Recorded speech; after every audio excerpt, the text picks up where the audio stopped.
자, 오늘 여러분에게 나눌 말씀은 여러분은 VIP예요. VIP 뜻이 뭡니까? Very important person. 너무 중요한 사람들이야. 근데 여러분들이 정말 중요하다고 생각을 해요? 그렇지 않거든. 참 문제예요.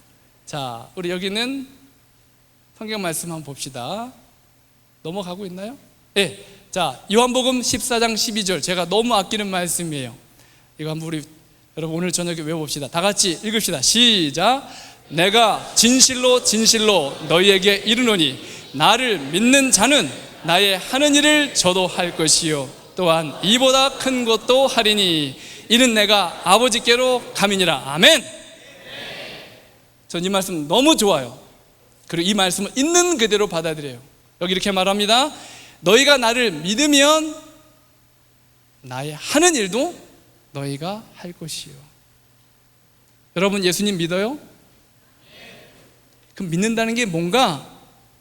예수님이 나를 위해서 십자가에 달려 돌아가셨고 구원하셨고, 이것이 믿음이 아니라 여기서 말하는 믿음은 진실로 진실로 너희가 나를 믿으면 내가 하는 일, 그 일을 여러분도 할 수 있다 이 말이에요. 예수님이 무슨 일 하셨나요? 무슨 일 하셨어요? 대답을 하세요. 빨리빨리. 병자도 고치고 또 말씀을 전하시고 또 귀신을 쫓아내고 또 5,000명을 먹이시고 또 죽은 자를 살리시고 포도주를 만드셨어요. 그렇죠? 물로 포도주 만들어. 맞아요. 여러분 예수님 믿어요? 그러면 이 일도 할 수 있어야 돼요. 여러분 예수님 믿는다고 하면서 예수님이 하신 일을 여러분이 할 수 없다고 생각하고 그만한 도전을 하지 않는다면 우리는 믿는 게 아니에요. 제가 천명선교사 가서 이걸 참 고민해서, 하나님, 성경이 그냥 좋은 말씀으로 깨닫는 정도가 아니라 이 말씀이 살아있다면 저도 경험하게 도와주세요. 이게 제가 여러분 나이 때부터 계속 가져오면서 가졌던 도전이었고 지금도 전 그렇게 믿어요.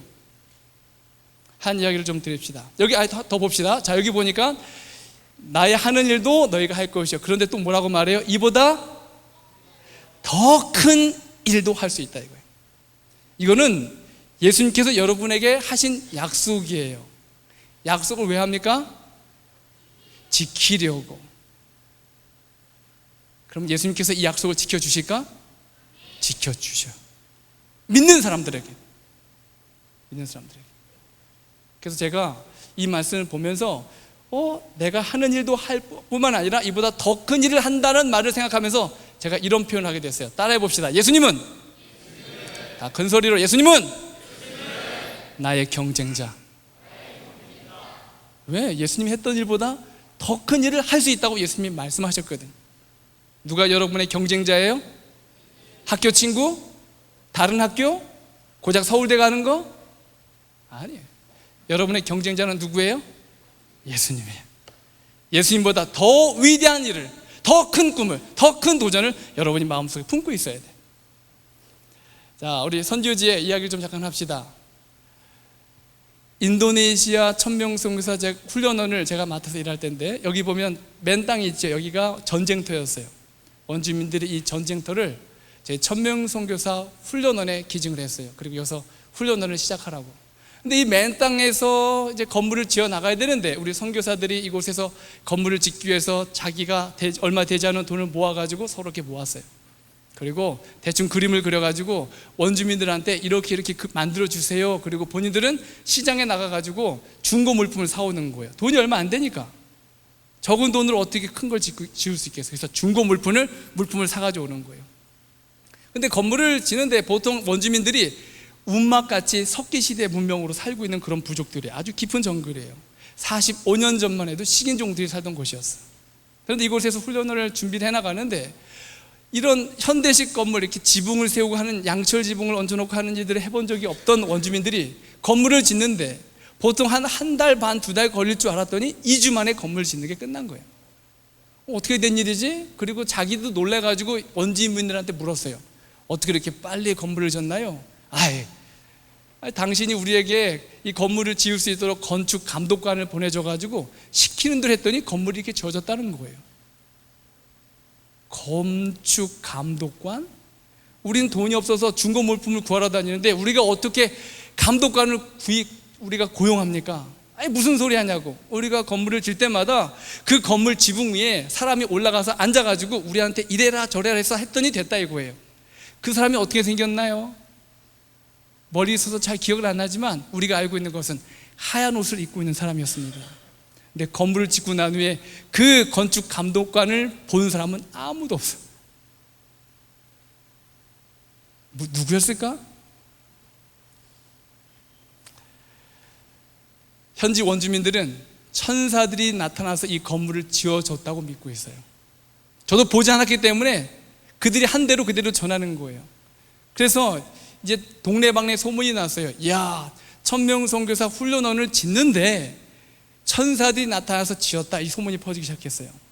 훈련원을 이제 시작하기 위해서 청년들 모아놓고 준비를 하는데 그냥 시작할 수 없어서 우리가 개회 예배를 드리자 하고선 이제 사람들을 초청하고 예배를 드리기 위해서 선교사들은 있는 돈을 남은 돈을 털어가지고 이제 이들을 위해서 우리가 주먹밥을 만들자.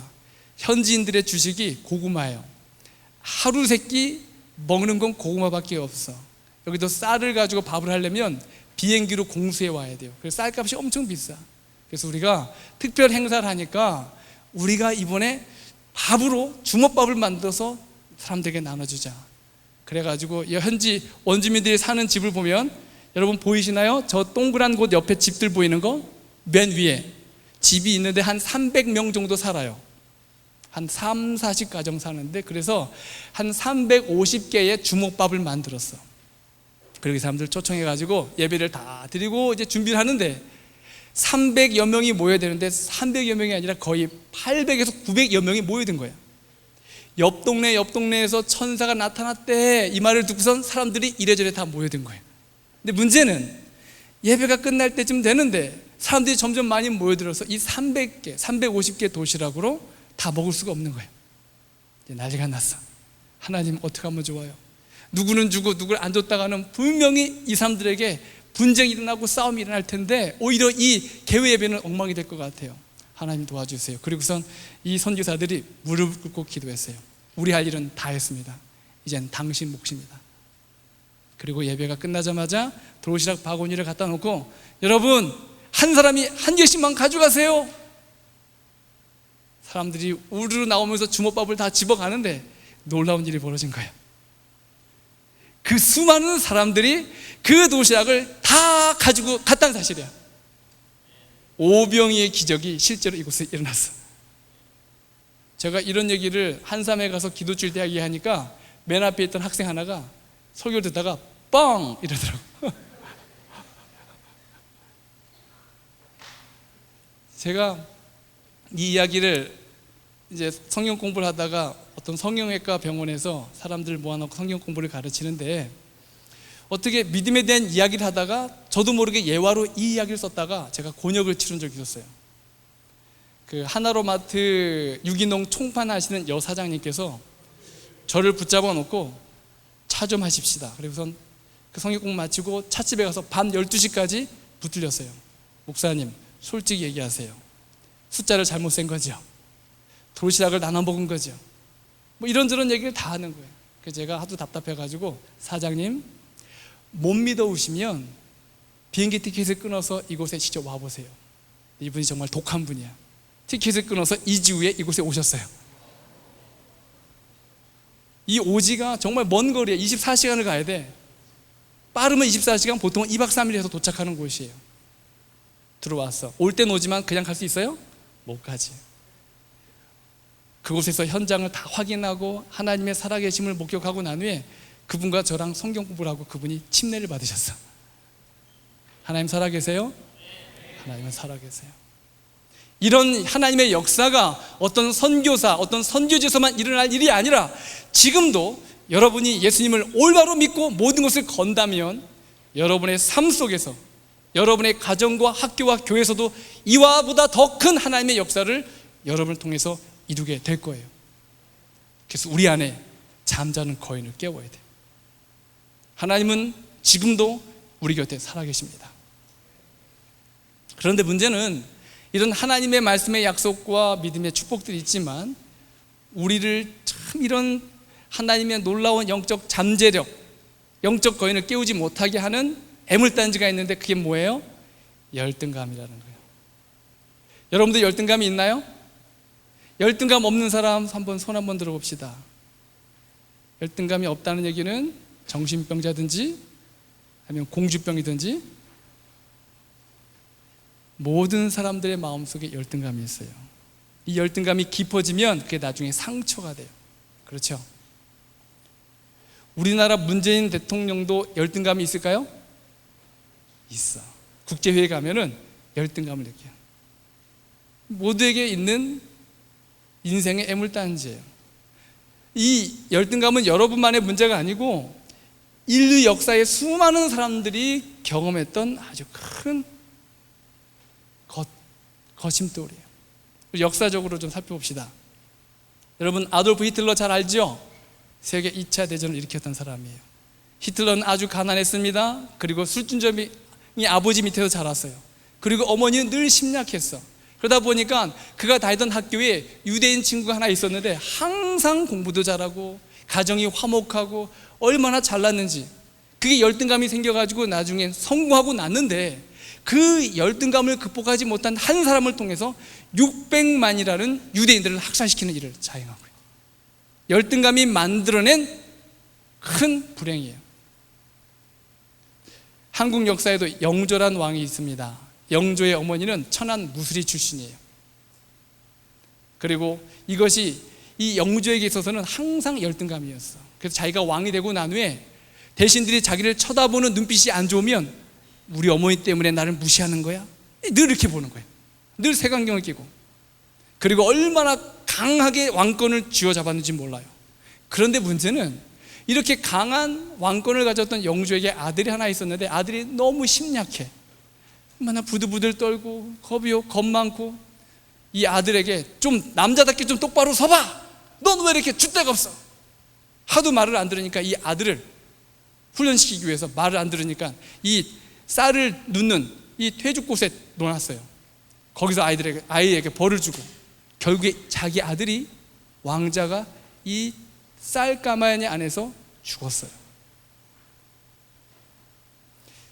열등감이 이런 거예요. 저도 열등감이 있었을까요? 네. 자, 여기 4명의 학생들이 보이지요? 여기서 제가 누군지 알겠어요? 제일 키가 작은 저 친구가 저예요. 얼마나 키가 작았는지 중학교 2학년 때인데 여자 학생들이 지나다니면 가다 제 볼을 꼬집고 아이고 귀여워 이러고 다녔어. 키가 너무 작아가지고 얼마나 열등감인지. 이 초등학교 6학년 때 사진인데 제 얼굴이 어딘지 찾아볼 수 있겠습니까? 자, 제일 못생긴 사람 찾으면 돼. 네. 이게 저의 모습이었어요. 얼마나 못생겼는지 저는 세상에서 제가 제일 못생긴 줄 알았어요. 제가 그렇게 못생겼나요? 봐줄만 하죠? 네, 봐줄만 해요. 하나님께 감사해요. 저는 정말 제가 제일 못생긴 줄 알았고 누가 저를 쳐다보면 못생겨서 쳐다보는 줄 알았어요. 그런 열등감 가지고 살다 보니까 제가 대학교 다닐 때까지 대학교 2학년 군대 갔다 올 때까지 한 번도 계주를 뛰어본다든지 아니면 축구 시합에 나가본 적이 없어요. 운동은 좋아하는데 야 같이 우리 시합하자 그러면 겁이 나서 못 나가는 거예요. 헛발질할까 봐.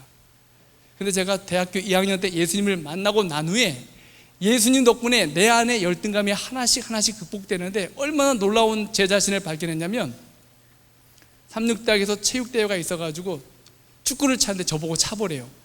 나 못하는데 헛발질하면 어떡하지? 근데 저보고 맨 앞에 공격수를 시키는 거예요. 더 겁나는 거야. 사람들이 자꾸 저한테 패스해와요. 근데 희한하게 제가 골을 차면 다 볼이 들어가. 그래서 제가 7골을 혼자 넣었어요. 삼육대학에 축구. 내가 이렇게 잘했나? 사람 이상한 거야 느낌이. 제가 잘한 게 느껴진 게 아니라 저 팀들이 왜 이렇게 못하지? 그러고 있다가 저보고 계주도 뛰래요. 계주를 뛰는데 저하고 앞사람하고 제가 맨 마지막 주자였는데 제 앞에 뛰는 사람하고 저하고 한 20m 차이가 났거든요. 아무리 쫓아가도 그건 따라갈 수 없는 한 바퀴 반을 돌아야 되는데 마지막에 어떻게 하면 저 마지막 달려와서 제가 잡았는데 제 앞에 있는 사람이 20m 앞에 달려가는데 제가 막 달려가는데 아직도 기억이 나. 어느 한 시점에 모든 3,6대 학생들이 다 벌떡 일어서면서 우와, 이게 아직도 기억이 나요. 제가 20m를 앞질러 가서 그 친구를 앞지르고 그 다음에 20m를 더 앞질러서 들어왔어. 그걸 보고선 3,6대학의 우리 체육학과 김은경 교수님이 야 지성배, 우리 구리시 체육대회 나가자, 계주 뛰자. 저보고 계주 뛰재요. 거기에 육군 사관생들 뭐 등등 막 다 모이는데 제가 시 대표로 나가가지고 또 1등을 한 거야. 세상에 이런 일이.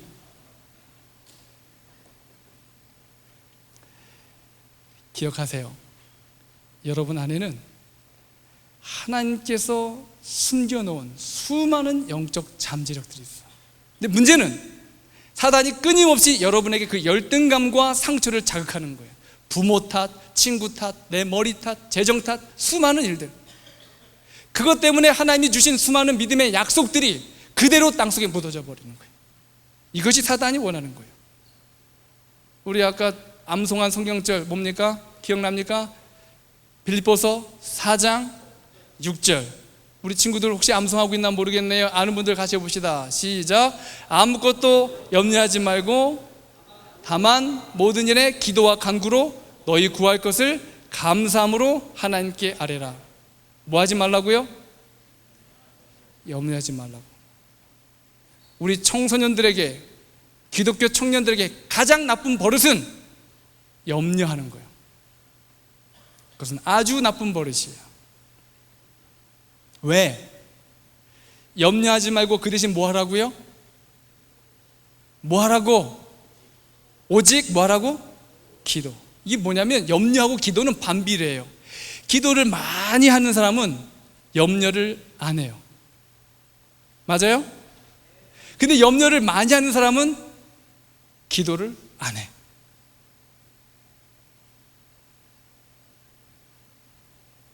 베드로전서 5장 7절 8절에 이렇게 말합니다. 깨어 기도하라. 깨어 기도하지 않으면 사단이 우는 사자같이 삼킬차를 찾는데요. 자, 그러면 우리가 계속 깨어 기도하지 않고 염려하면 사단은 사자처럼 우리를 삼킬 텐데, 그러면 이렇게 우리가 정리해 봅시다. 염려하면 사단의 밥 된다 이거예요. 따라해 봅시다. 염려하면 사단의 밥 된다. 그러니까 염려라는 생각이 딱 들어올 때마다 정신 바짝 차려야 돼. 나 지금 뭐 되는 거 아니야? 밥 되는 거 아니야? 근데 사단이 제일 무서운 사람이 어떤 사람이냐면, 염려는 들어와. 염려는 당연히 있죠. 문제 없는 사람이 어디 있어. 근데 그 순간에 무릎 꿇는 거예요. 그러면 사단이 더 이상 우리 마음에 염려의 씨앗을 심어줄 수 없단 말이에요. 그래서 염려하지 않고 기도하는 사람이 사단이 제일 두려워하는 사람이에요. 여러분 그렇게 살아야겠죠? 이곳에 오셔서 기도 많이 하세요. 우리 여기 선지자학교에 온 그룹들 교사들에게 도전 줍니다. 저희가 선지자학교 막 2기, 3기, 4기, 5기 할 때, 훈련 지도할 때 우리 교사들과 학생들의 도전은 뭐냐면 이런 거야. 우리 그룹이 제일 먼저 성령 받자, 이런 거였어. 그래서 어떤 그룹들은 밥 먹고 모여가지고 뭐 편지수 이게 아니고 모여가지고 기도하는 거야. 오야뽕 가서 기도하고 어서 기도하고. 그러다가 어떤 한 사람이 갑자기 성령을 딱 받으면, 회심의 마음이 들어가면 그 한 사람 때문에 그 그룹 사람들이 막 불이 번져. 얼굴만 쳐다보고 기도만 해도 막 눈물이 흐르고. 근데 그 그룹이 먼저 하나님의 성령을 받으면 희한하게 그 다음 그룹으로 또 번져나가는 거예요. 그래서 한 2박 3일쯤 되고 나면 선지자학교가 막 뜨끈뜨끈해. 막 모이면 막 찬양하다 눈물 흘리고, 어떤 친구들은 손 들고 찬양하고, 어떨 땐 기도할 때 앉아서도 기도 못해. 너무 하나님께 미안해가지고 무릎 꿇고 기도하고. 여러분들 우리가 그렇게 예수님 만나야 되지 않겠어요? 이곳에서도 예수님 못 만나고 가면 어떡하겠냐 이거예요. 그 예수님을 만나면 우리 안에 모든 열등감, 상처는 사라지게 되어 있어. 예수님 알고 나니까 세상에서 내가 제일 잘생긴 것 같아. 예수님 알고 나니까 세상에서 내가 제일 떳떳한 것 같아. 어떤 문제가 있고 어려움이 있어도 그 문제에 너무 하나님이 나를 어떻게 이끄실까 생각하니까 문제를 봐도 흥분이 되는 거예요. 염려가 와도 기대가 돼. 하나님이 내 기도를 어떻게 응답해 주실까.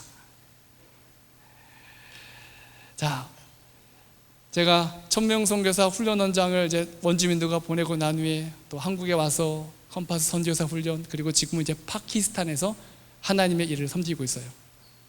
만약에 제가 그 청소년 시절 때 이 열등감과 그리고 상처를 예수님을 만나서 극복하지 못했더라면 모르겠어요. 지금 어떤 모습으로 어떻게 살고 있을지. 그런데 그 예수님을 만나고 알게 됨으로 말미암아 하나님께서 나를 하나님이 원하는 그 일을 위해서 사용해 주신 것을 인하여 너무 감사해요. 여러분은 이곳에서 하나님을 만나고 그리고 예수님을 만남으로 여러분에게 가지고 있는 하나님의 놀라운 일들이 저보다 더 원대하게 하나님 뜻대로 쓰임받게 되기를 간절히 바랍니다. 네. 이사야서 43장 1절 같이 읽어봅시다. 시작.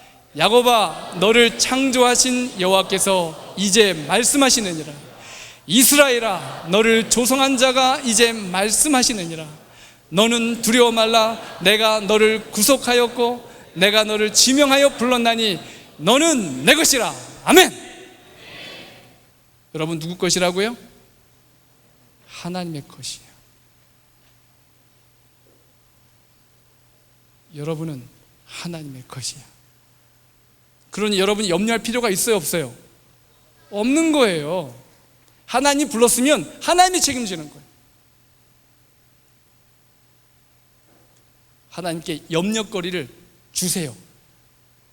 하나님께서 고민할 수 있도록. 기도는 내 염려를 하나님께 옮겨가는 통로예요. 이런 마음을 갖는 사람들이 바로 VIP입니다. 그러면 우리가 이제 오늘 VIP에 대한 주제를 다루는데, 제가 어떤 사람이 VIP가 될 수 있는가 우리 한번 생각해 봅시다. 자, 사람들이 살아가면서 가지고 있는 아주 중요한 본질적인 질문이 있어요. 이 질문에 대한 대답을 하지 못하면 어느 누구도 VIP가 될 수가 없어. 아주 중요한 질문이에요. 이 질문 때문에 과학이 발달되고 의학이 발달되고 신학이 발달되고 철학이 발달되고 모든 것들이 발달됐어요. 이 중요한 질문인데, 이 질문이 세 가지입니다. 첫 번째, 같이 읽어봅시다. 시작. 나는 어디서 왔나? 여러분 어디서 왔어요? 어디서 왔어요? 엄마 뱃속에서. 그 엄마는 어디서 왔을까?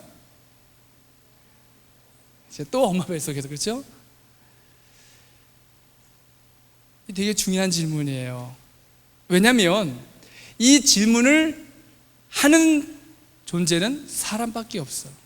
제가 여기 삼육대학에 있을 때 어떤 분이 저한테 강아지 한 마리 선물 줬는데 핏불이라는 개였어요. 그 어머니 개가 1,000,000원짜리 개였어.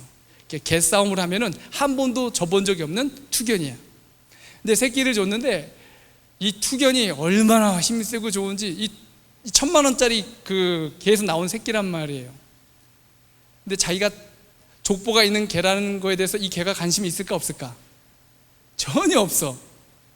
먹는 거 땅바닥에 던져줘도 막 가가지고 막 침을 흘리면서 먹는 거예요. 족보 있는 개가. 근데 개의 족보는 누구만 따져요?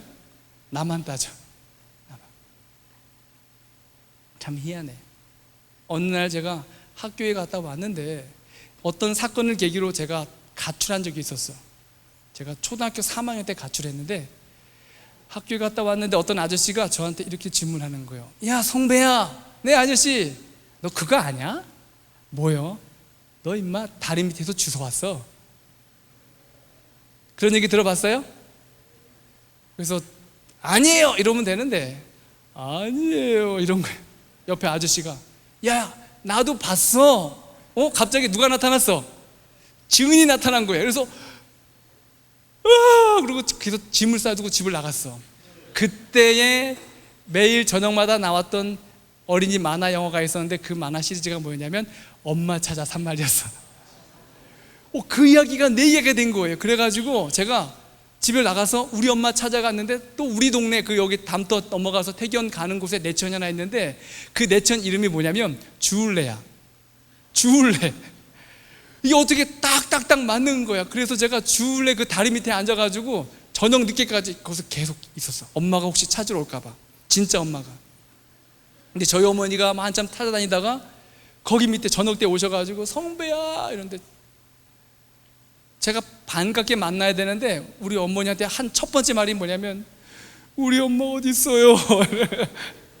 저희 어머니가 깜짝 놀래가지고 무슨 말이야? 저 다림비에서 주워 왔다면서요? 누가 그런 말을 해? 김씨 아저씨, 이씨 아저씨가요. 그 다음날 아침에 어떤 일이 벌어졌을까? 그 집 아파가지고 김서방 나와! 우리가 어디서 왔는지는 정말 중요할까요? 정말 중요해요. 사람들이 이거 가지고 끊임없이 고민해서 진화론도 나오고 불가지론도 나오고 하는 거예요. 자, 두 번째 질문. 나는 어디로 가고 있는가? 내가 어디로부터 왔는지를 안다면 그 다음에 또 중요한 게 있어. 나는 지금 어디로 가고 있는 거지?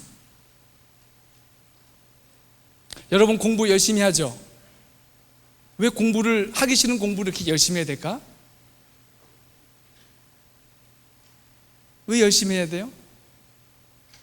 왜 부모님들은 여러분을 그 비싼 돈을 공부 안 하는 여러분에게 비싼 돈을 들여서 자꾸 과외를 시킬까?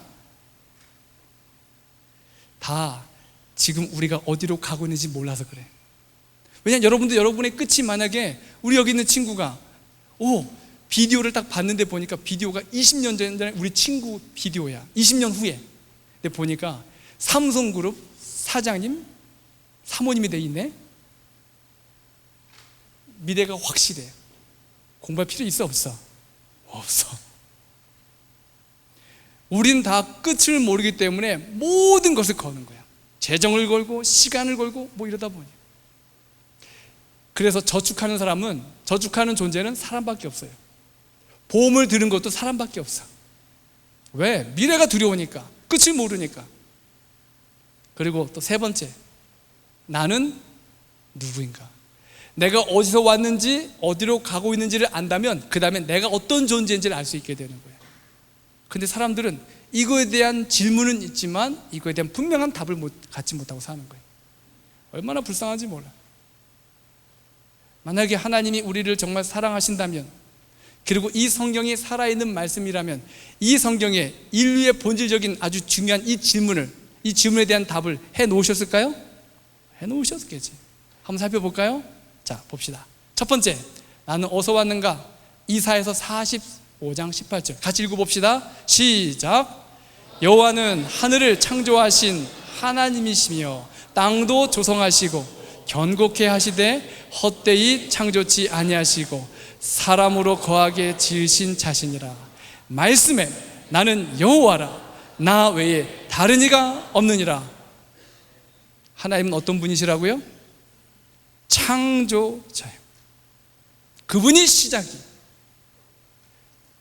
그분이 우리가 살 수 있도록 이 세상의 모든 걸 창조하셨어요. 이걸 좀 이따 우리가 좀 더 살펴볼 거예요. 그래서 성경의 내용을 보면 누가복음에 이렇게 말해요.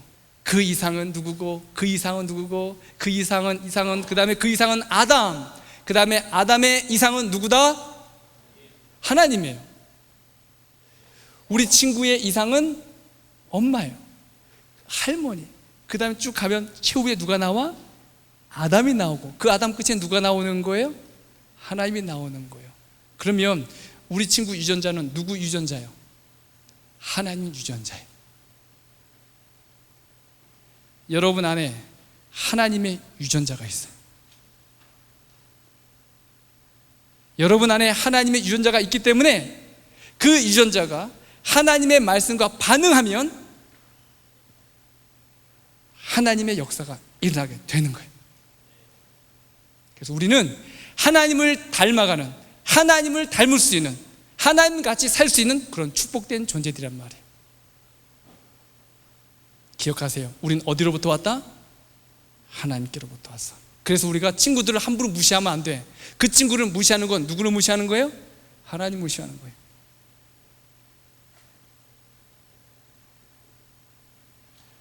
자, 그러면 나는 어디로 가고 있는가? 자, 읽어봅시다. 이사야서 46장에 있는 말씀 읽어볼까요? 시작. 너희는 옛정일을 기억하라. 나는 하나님이라. 나 외에 다른 이가 없느니라. 나는 하나님이라. 나 같은 이가 없느니라. 내가 종말을 처음부터 고하며 아직 이루지 아니한 일을 옛적부터 보이고 이르기를 나의 모략이 설 것이니 내가 나의 모든 기뻐하는 것을 이루리라 하였노라. 자, 여기 보니까 나는 하나님인데 내가 처음부터 끝을 말했단 말이에요. 세상의 역사가 도널드 트럼프에 의해서 움직이지 않아요. 문재인 대통령을 통해서 움직이지 않아요. 이순신 장군의 그런 수많은 영웅들 통해서 움직이는 것이 아니라 이 세상의 역사는 하나님이 계획한 대로 지금까지 왔어요. 맞아요? 미국하고 중국이 싸우고 있어요. 어느 나라가 이길까? 성경은 분명히 말했어요. 미국이 이겨요. 미국이 생기기 200년 전, 250년 전에 성경은 이미 미국이 전 세계를 지배하고 그리고 용처럼 말할 거라고 예언되어 있어. 하나의 예뿐이지만 성경의 수많은 역사들이 하나님의 계획된 예언의 방법대로 흘러왔어요. 그래서 예언을 공부하면 여러분들이 커지게 돼 있어. 정말 사실이구나. 그래서 역사를 영어로 뭐라 그래요? History. 히스토리가 뭐가 히스토리예요? His story. 역사는 His, 그분의 이야기예요. 그래서 예수님을 모르면 역사를 모르는 거예요. 그래서 예수님이 탄생한 그 시점으로 기원전, 기원후가 나뉜 거예요. 똑같이 세상의 역사의 중심이 예수님이 되신 것처럼 세상의 역사를 이끌어가는 하나님을 믿고 살아가는 사람들의 삶 속에 그 사람들은 세상 역사의 중심이 될 수 있다는 사실을 아십니까? 세상의 역사의 중심이 되고 싶어요? 네. 어떤 사람들인가? 하나님이 세상의 역사를 이끌어 가신 것처럼 내 짧은 인생의 60, 70 인생도 하나님께서 아시기 때문에 나를 가장 완벽하고 온전한 길로 이끌어 가겠다는 확신을 갖고 살아가는 믿음이야말로 가장 큰 믿음이에요. 그래서 예언의 하나님, 역사의 하나님을 믿는 사람들은 우리 미래에 대해서도 하나님께 온전히 맡기고 살 수 있는 거예요. 두려움이 없는 거예요. 그렇다면 나는 누구인가? 우리 한번 읽어봅시다. 시작. 나 여호와가 말하노라. 너희는 나의 증인, 나의 종으로 택함을 입었나니 이는 너희로 나를 알고 믿음이요 내가 그인 줄 깨닫게 함이라. 나의 전에 지음을 받은 신이 없었느니라. 나의 후에도 없으리라. 나 곧 나는 여호와라. 나 외에 다른 구원자가 없느니라. 나 외에 다른 구원자가 없대요. 예수님이 왜 십자가에 달려 돌아가셔야 될까요? 간단해. 예수님이 나를 창조했기 때문에. 다른 이유가 없어요. 만약에 길을 지나가다가 트럭이 와가지고 우리 딸아이를 딱 치려고 하면 여기 있는 친구들은 조심해! 이 얘기는 할 거야. 근데 그 중에 한 사람이 뛰어들어갈 거야. 그 트럭을 향해서 달려가면서 점프를 뛰면서 아이를 밀쳐내면서 안 돼! 이러고 트럭에 딱 치여가지고 떼굴떼굴 나를 기억해다오. 그래서 제가 우리 아버지나 저희 어머니에게 이런 훈련을 받은 적이 있을까요? 없어. 나는 우리 아이를 낳은 부모이기 때문에 우리 아이가 그렇게 죽어갈 때에 내 몸을 던져서 우리 아이를 살리는 건 본능이에요. 그렇습니까? 그러면 우리가 죄로 인하여 죽어가게 될 때 우리를 위하여 예수님이 십자가에 달려 돌아가시는 건 본능이에요? 본능이야. 본능. 그건 물을 이유도 없어요. 여러분 어머님과 똑같아. 여기 말하잖아요. 나 외에 구원자가 없느니라. 종종 우리가 사람들 이렇게 어떤 영화에 보면은 유괴 가잖아요. 유괴 가면 전화하죠. 유괴 가가지고선 전화 딱 들려줘가지고 여보세요. 누구 어머니죠? 딸이 저한테 있습니다. 그래서는 우리 아이랑 통화해 보십시오. 그러면 아이한테 전화를 주면 엄마 무서워요. 그때부터 흥정이 이루어지죠. 그럼 부모님 뭐라 그래요? 우리 아이만 살려준다면 원하는 거 다 드릴게요. 사단이 여러분을 유괴해 갔어요. 죽음의 구덩이로 유괴해 갔어.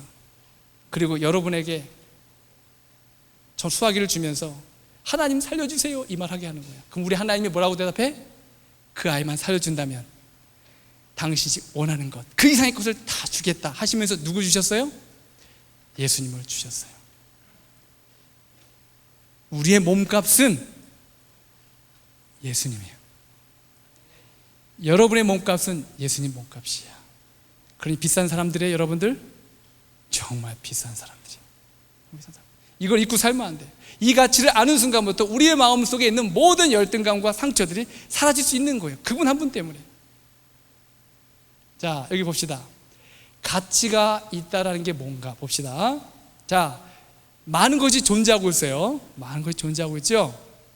다 존재하고 있어. 그런데 모든 존재하는 것은 나름대로 뭐가 있다? 목적이 있어. 그런데 이 존재하는 것과 목적이 합쳐지면 이걸 일컬어 뭐라고 말하냐면 가치가 있다고 그래. 가치. 자, 지금 저한테 안경이 있습니다. 자, 이 안경에 존재하는데 이 안경의 목적은 뭐예요? 잘 보는 거예요. 근데 제가 이걸 떨어뜨려 가지고 밟아서 금이 갔다 깨졌다. 그러면 안경은 존재하는데 뭐가 없어요? 목적을 상실했어. 그럼 이건 뭐가 되는 거예요? 가치가 없다는 말을 세자로 줄이면 쓰레기라 그래. 쓰레기 되는 거예요. 쓰레기죠. 이거 쓸모없잖아요. 여러분의 신발, 옷, 키보드 등 이 모든 것들이 그 나름대로의 목적을 잃어버리면 그 다음부터 그건 다 쓰레기, 가치가 없는 게 되는 거예요. 그렇죠? 이게 공식이야. 모든 존재하는 것에. 그렇다면 사람들은 어떻게 가치 있게 되는가? 똑같아요. 사람이 존재합니다. 그리고 존재하는데 우리가 존재하는 그 나름대로의 목적이 있을까? 있죠. 사람이 그 자신의 목적을 알고 깨닫고 살아가는 사람을 일컬어 우린 뭐라고 말하는가? 행복한 사람이라 그래. 맞아요? 여러분은 여러분의 삶의 목적을 알고 있나요? 제가 강남에서 목회를 하는데 강남에 그 한 80평 아파트 초청받아 가보면 100억이야. 100억짜리 아파트. 그런데 그 가정이 정말 행복할까? 장관들도 만나고 높은 지위에 있는 분들도 보는데 진짜 그 지위를 가지면 행복할까? 여러분이 서울대 들어가면 정말 행복할까? 하버드 대학 가가지고 의대 나오면 정말 행복할까? 아니. 어떤 사람은 그게 진짜 인생의 목적인 줄 알고 그걸 위해서 달려가지만 그걸 성취하고 나면 행복하지 않다면 인생의 목적을 잘못 찾은 거예요. 진짜 행복한 사람은 내가 존재하는 목적을 알아야 되는데 성경은 이렇게 말합니다. 전도서 3장 1절의 말씀 읽어봅시다. 시작. 범사에 기한이 있고 모든 목적이 이룰 때가 있나니. 범사에 기한이 있고 뭐가 이룰 때가 있다? 목적을 이룰 때가 있어. 그러면서 이 전도서 3장 2절 3절 보면은 사람이 날 때가 있으면 뭐 할 때가 있고 뭐 할 때가 있고 죽을 때가 있고, 웃을 때가 있으면 울 때가 있고, 그렇지? 꽃이 필 때가 있으면 질 때가 있고. 여러분 대단한 성경에 대한 내용을 알고 있는 분들이네. 그리고 사람이 이렇게 고울 때가 있으면 쭈그러질 때가 있는 거예요. 그러면서 14가지 때를 비교하면서 그러면서 결론을 내리기를 이렇게 결론 내렸어. 왜 이런 범사에 다 기한이 있는지 그러면서 답을 내리기를 자 읽어봅시다. 시작. 하나님이 모든 것을 지으시되 때를 따라 아름답게 하셨고 또 사람에게 영혼을 사모하는 마음을 주셨느니라. 자, 때를 따라 모든 걸 아름답게 했는데 건강할 때가 있으면 아플 때도 있고 날 때가 있으면 죽을 때도 있고 이런 여러 가지 때를 보면서 사람들이 이게 전부가 아니구나를 깨닫게 하는 거예요. 내가 모든 걸 다 할 줄 알았는데 자기의 한계를 보게 하는 거예요. 그러면서 사람들에게 영원을 사모하는 마음을 주신 거예요. 그렇다면 사람에게 있어서 우리가 존재하는 가장 중요한 목적은 뭘까? 바로 영원을 사모하는 마음을 갖는 거예요. 여러분들 이 자리에 오셨어요. 놀러 오신 친구도 있습니까? 가면 3박 4일 동안 신나게 놀아야지. 그러려면 저희도 어디 놀이동산 가고 수영장 가지 왜 여기 왔어요? 여러분이 이곳에 온 이유는 이 목적을 위해서 오신 거예요. 맞아요? 그렇죠? 내가 하나님을 더 알고 싶고 하나님이 주신 축복이 무엇인지 깨닫기 위해서 영원을 사모하는 마음을 찾기 위해서 오신 거예요. 그러면 선지자 학교에 온 여러분들은 인생의 참 목적이 무엇인지를 발견하기에 온 분들 맞아요? 맞아요. 여러분은 진짜 행복자예요. 진짜 축복받을 수 있는 사람들이에요. 제가 여러분에게 부자 되는 방법을 알려줄게요. 요거대로 하면은 모든 사람 부자가 될 수 있어. 자, 예를 들어 봅시다. 만약에 북한이 핵폭탄을 쏴가지고 서울에 핵폭탄이 딱 떨어졌어. 그리고 핵폭탄이 터지면서 거기 있는 사람들이 싹 죽었는데 여기 앞에 있는 친구 혼자만 살아남았어. 그러면 그 서울시 모든 곳의 주인은 누굴까? 왜? 살아남았기 때문에 그런 거예요. 아무리 좋은 집과 좋은 것을 가지고 있어도 60, 70 살면 끝이에요. 더 이상 내 게 아니에요. 그런데 끝까지 살아남은 사람은 그 모든 것의 주인이 될 수 있는 거예요. 그래서 진짜 복은 뭐예요? 영생을 얻는 거예요. 예수님을 아는 믿음으로 구원을 통해서 영생의 확신을 가지고 살아가는 사람이 이 세상에서 가장 큰 복과 축복을 가진 사람들이에요. 여러분들 그런 사람들이 돼야 되지 않겠어요? 다른 어떤 것도 소중하지만 그것보다 더 소중한 예수님을 통해서 얻는 구원의 확신과 영생의 축복을 마음속에 갖게 되는 순간에 여러분은 인생의 목적을 다 이룬 사람들이 다를 바 없어요. 그럴 때만 여러분이 공부하는 것이 의미가 있어요. 돈을 버는 게 의미가 있어. 아셨죠? 그래서 성경은 말합니다. 하늘을 창조하신 하나님께서 모든 걸 다 창조하셨는데 사람으로 거하게 지으셨다. 자, 이게 무슨 말인가? 자, 우리 여러분 창조 이야기 좀 확인해 봅시다. 자, 하나님이 첫째 날 뭘 만드셨죠? 빛. 둘째 날 궁창을 만드셨어요. 셋째 날 육지와 물을 만드셨어요. 그러면서 한 번 한 번 만들 때마다 하나님이 하신 말이 있었어요. 보기에 어땠더라? 심이 나오면 안 돼요. 심이 지금 나오면 안 돼. 보기 어땠더라? 보기에 좋았더라. 좋았더라. 계속 좋았더라 나와요. 그리고 좋았더라 나오죠. 그 다음에 넷째 날, 다섯째 날, 여섯째 날 먼저 하나님께서 첫째 날, 둘째 날, 셋째 날 공간을 만드시고 넷째 날, 다섯째 날, 여섯째 날 하나씩 하나씩 공간을 채워요. 첫째 날 빛을 만드시고 넷째 날 해, 달, 별을 채워 넣으셨고 둘째 날 궁창을 만드시고 그리고 바다를 나누시고 조리와 오리를 두셨고 그리고 셋째 날 육지와 식물을 만드시고 난 후에 육지에 짐승과 육축과 곤충을 두셨어요. 굉장히 질서가 있죠. 하나님이 지으시되 헛되이 창조치 않았어요. 다시 말하면 질서 있게 창조했어요. 하나하나씩. 그리고 질서 있게 창조하시면서 말씀하시길 하나님 보시기에 좋았더라. 좋았더라 그러시고 마지막에 뭘 창조하셨어요? 사람을 창조하셨어요. 모든 창조의 목적은 바로 사람이 거하도록 만드신 거예요. 그래서 인간을 맨 마지막에 창조했어요. 제가 결혼식을 이제 하고 난 후에 한 4주 후였어. 어느 날 식탁에서 밥을 먹는데 밥상에서 아주 제가 제일 싫어하는 행동을 저희 집사람이 했어요. 아침밥을 먹는데 갑자기 식탁 앞에서 욱 이러는 거예요.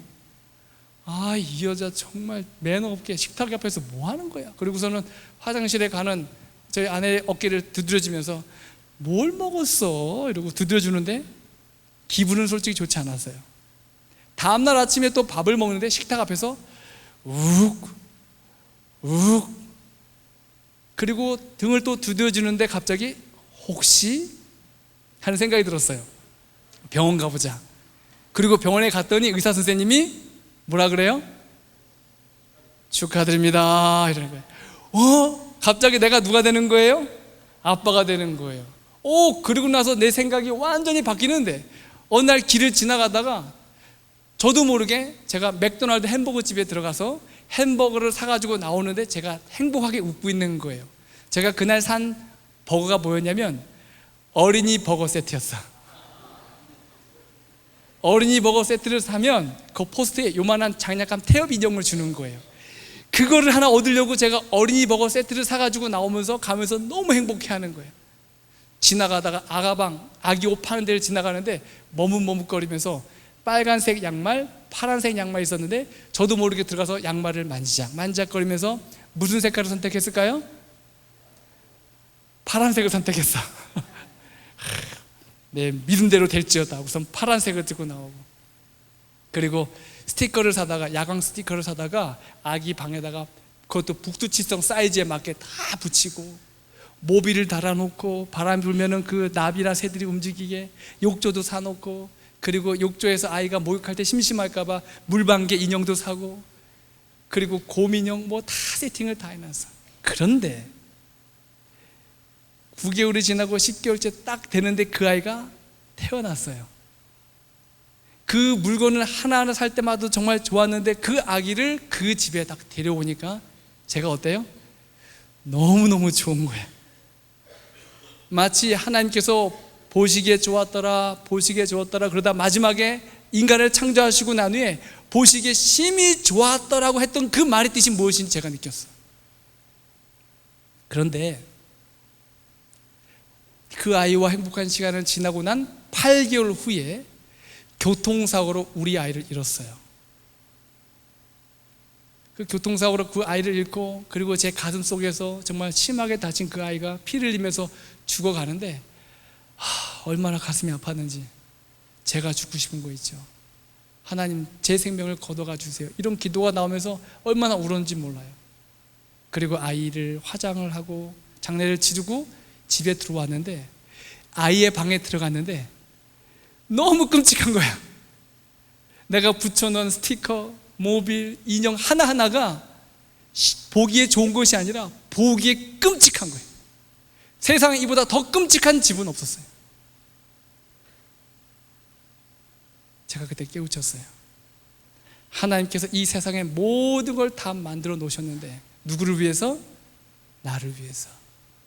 근데 다 만들어 놨음에도 불구하고 내가 하나님의 영생을 얻지 못하고 이 세상에 없어진다면 이 지구 창조의 모든 목적과 의미는 다 사라지게 된 거예요. 이 세상의 모든 것은 여러분을 위해서 하나님이 창조하셨어요. 여러분이 없으면 이 세상의 어느 무엇도 하나님 앞에 아무 의미가 없어요. 여러분은 그렇게 소중한 존재예요. 그리고 나서 하나님께서 이 모든 걸 창조하시고 난 후에 이것을 확인시켜 주시기 위해서, 기억하도록 하기 위해서 7째 날 뭘 주셨어요? 안식일을 주셨어요. 안식일. 그래서 우리가 안식일을 지킬 때마다 하나님이 나를 위해서 모든 걸 창조하신 사랑의 아버지라는 사실을 기억하면서 우리가 하나님께 예배를 드리는 거예요. 또 나는 그들을 거룩하게 하는 여호와인 줄 알게 하려 하여 내가 내 안식일을 주어 그들과 나 사이의 표징으로 삼아노라. 그래서 여러분과 하나님과의 생명적 관계의 표가 바로 이 안식일 속에 있는 거예요. 이것이 바로 우리의 삶의 진정한 존재의 목적. 그로 인해서 하나님은 우리를 행복하게 하기를 원하세요. 오래전에 대구에 아주 끔찍한 사건이 있었습니다. 대구 지하철 참사. 지금도 이 후유증으로 얼마나 많은 사람이 힘들어하고 있는지 몰라요. 그런데 이 대구 지하철 참사가 이루어지고 난 후에 신문에 이런 글이 올랐습니다. 한 어머니를 잃은 자녀가 올린 편지예요. 쓴 글입니다. 오늘은 한 달 중 제일 기다려지는 용돈 받는 날. 오늘이 더욱더 기다려진 까닭은 수학여행 준비로 용돈을 좀 더 넉넉히 주지 않을까 하는 기대 때문이었다. 하지만 나의 예상을 비웃기라도 하듯이 내 손에 쥐어진 돈은 평소와 다를 바 없는 3만 원. 참고서 사랴, 학용품 사랴. 정말 3만 원 가지고 무엇을 하라는 건지. 그리고 또 모레가 수학여행인데 나는 용돈을 적게 주는 엄마에게 화풀이를 하고 집을 나섰다. 수학여행인데 평소에 쓰던 가방 가져가기도 민망하고 신발도 새로 사고 싶었는데 내 기대가 산산조각이 나버렸다. 교실에 도착했다. 내 속을 긁기라도 하듯 내 짝꿍이 용돈 넉넉히 받았다며 친구들에게 자랑을 하고 있었다. 나 오늘 수학여행 때 가져갈 거 사러 가는데 같이 안 갈래? 한창 신나게 아이 쇼핑을 즐기고 있을 때 마침 엄마에게서 전화가 왔다. 나는 괜히 화가 나서 전화를 받지 않았다. 30분 후에 다시 벨이 울렸다. 엄마였다. 나는 핸드폰을 꺼버리고 배터리까지 빼버렸다. 그리고 신나게 돌아다녔다. 집으로 돌아오는데 아침에 있었던 일이 떠올랐다. 괜히 화를 낸 것 같다. 생각해보면 신발도 그렇게 낡은 것도 아니었고 가방은 옆집 언니에게 빌릴 수도 있었던 것이다. 집에 도착하면 제일 먼저 엄마에게 미안하다는 말부터 해야지. 집에 도착했다. 벨을 누르니 아무도 나오지 않았다. 아참, 엄마가 오늘 일 나가는 날이지. 집으로 들어가자마자 습관대로 텔레비전을 켰다. 드라마가 나와야 할 시간, 그 시간에 뉴스가 나왔다. 뉴스 속보였다. 이게 웬일인가? 내가 자주 타는 대구 지하철에 불이 난 것이다. 어떤 남자가 지하철에 불을 냈다. 순식간에 불이 붙어 많은 사람들이 불타 죽었다는 내용의 기사가 나오고 있었다. 집에 도착했을 때부터 꽤 오랜 시간이 지났는데도 엄마는 아직 집에 도착하지 않았고 텔레비전에서는 지하철 참사에 대한 이야기가 계속해서 이어졌다. 갑자기 불안한 마음이 엄습해왔다. 엄마에게 전화를 걸었다. 통화 연결음만 이어지고 있었다. 몇 번을 다시 걸어봐도 마찬가지였다. 불안한 마음으로 수화기를 내리고 꺼버렸던 핸드폰을 다시 켰다. 문자 5통이 와 있었다. 엄마가 보낸 문자도 2통이나 있었다. 엄마가 보낸 첫 번째 문자를 열었다. 용돈 넉넉히 못 줘서 미안해. 쇼핑센터에 들렀다가 집으로 가는 중이야. 신발하고 가방 샀어. 나는 첫 번째 문자를 들여다보며 눈물을 흘렸다. 다시 정신을 차리고 두려운 마음으로 두 번째 문자를 열었다. 미안하다. 가방이랑 신발 못 전하겠어. 돈가스도 해주려고 했는데 미안.